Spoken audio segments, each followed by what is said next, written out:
Assalamualaikum warahmatullahi wabarakatuh.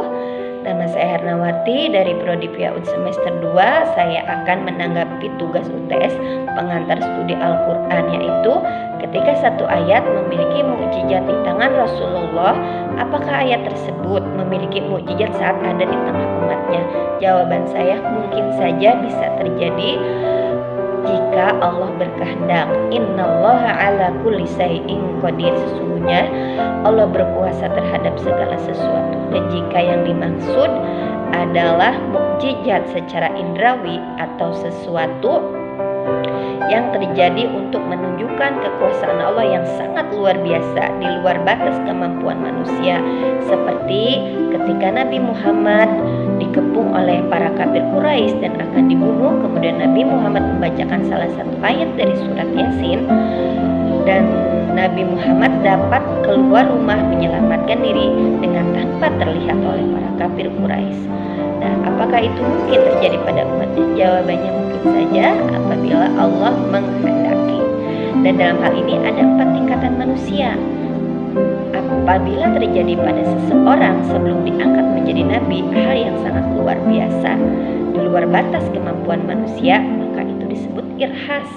Apabila terjadi pada seorang nabi, maka itu disebut mukjizat. Apabila terjadi pada seorang wali, maka itu disebut karomah. Apabila terjadi pada seorang mukmin soleh, maka itu disebut maunah. Dan apabila terjadi pada orang yang kafir atau durhaka, maka itu disebut istidraj, sesuatu yang terjadi tapi tidak diridhoi oleh Allah.